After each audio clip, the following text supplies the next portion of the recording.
53,58,000 మంది రైతులకి మేము ఇస్తే మీరు 46,86,000 మందికి కుదించేశారు. సరే కుదించేసి వాళ్ళకన్నా ఇచ్చారా? పోనీ మేము 13,500 ఒకసారి ఇస్తాం, మీరేమన్నా ఇచ్చారా? 5,000.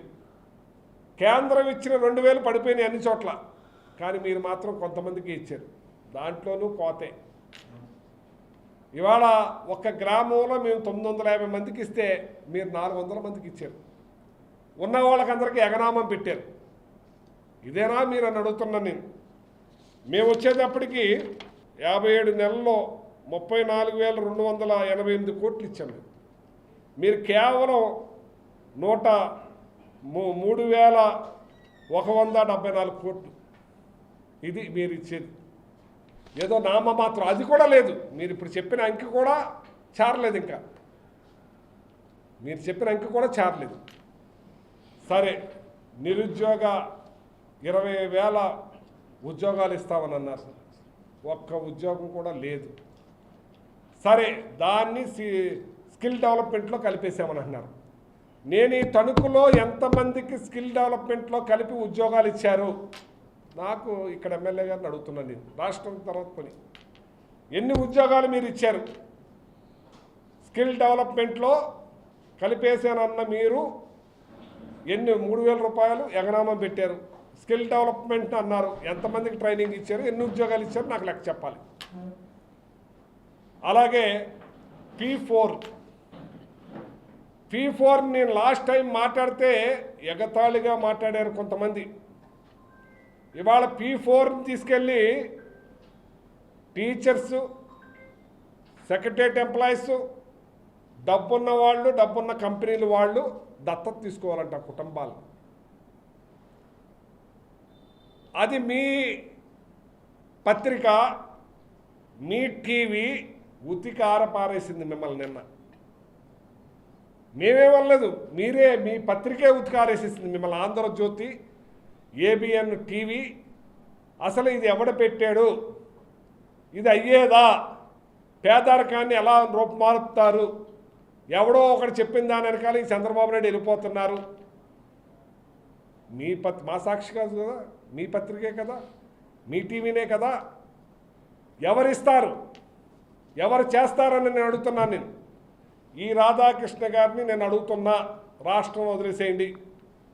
రాధాకృష్ణ గారు కానీ, వాళ్ళ బ్రదర్స్ కానీ, వాళ్ళ పార్టీకి సంబంధించిన వాళ్ళు కానీ, మరి ఎంతమందికి మీ P4లో పెట్టి ఎన్ని పెన్షన్స్ ఇచ్చారు? ఎంత బాగోగులు ఆ కుటుంబాలు చూశారు? ఎంతమందికి సాయం చేశారో నాకు లెక్క చెప్పాలి. 10 రోజులు ఉండవలసింది 10 రోజుల్లోనే తగలేసేసారు. అంటే మీరు తప్పు చేశారు కాబట్టి, మీరు దుర్మార్గం చేశారు కాబట్టి. ఇవాళ ఇది ప్రజాస్వామ్యానికి గొడ్డల పెట్టు. ఇది అన్యాయం, దుర్మార్గం. ఈవీఎంల ముఖ్యమంత్రి, ఈవీఎంల ఎమ్మెల్యేలు అలాగే ప్రవర్తిస్తున్నారు. ఇవాళ రాష్ట్ర ప్రజలతో మాకు సంబంధం లేదు.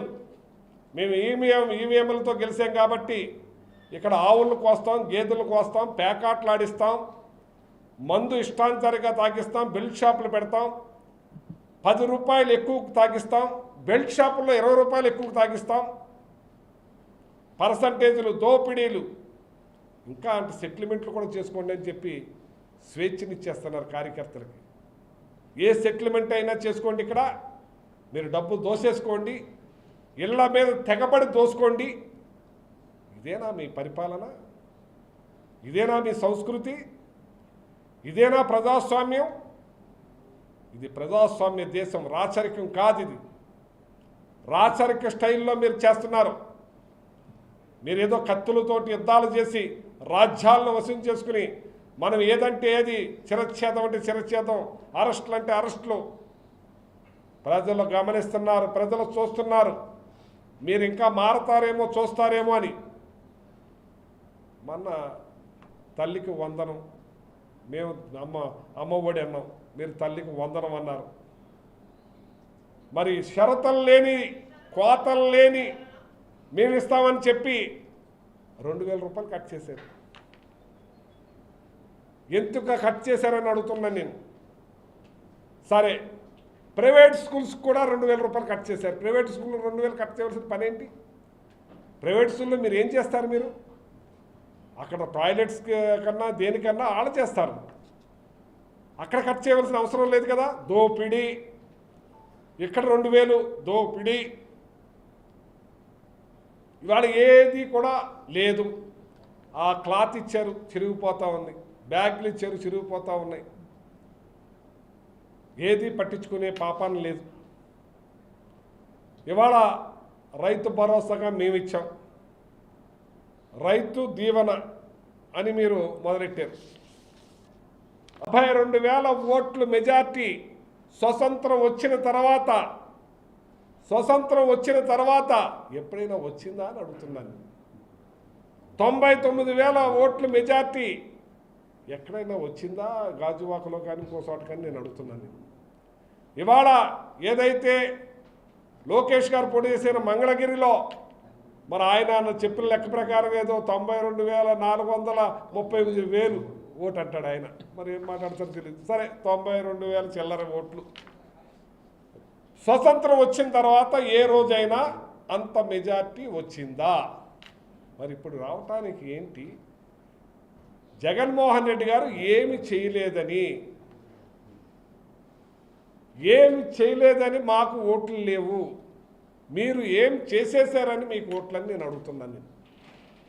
ఆ నాయకుడు పార్టీలు చూడొద్దు, ప్రాంతాలు చూడొద్దు, కులాలు చూడొద్దు, మతాలు చూడొద్దు, నాకు ఓటేసిన వాళ్ళకి అయిన వాళ్ళకి నేను ముఖ్యమంత్రినే అందరికీ చేయాలని ఆయన తపనతో పనిచేశాడు. ఆయన ప్రతి ఒక్కరికి కూడా పథకాలు అందించే కార్యక్రమం చేశాం మేము. ఇవాళ మీరు ఏం చేశారని చెప్పి మిమ్మల్ని అడుగుతున్నాను నేను.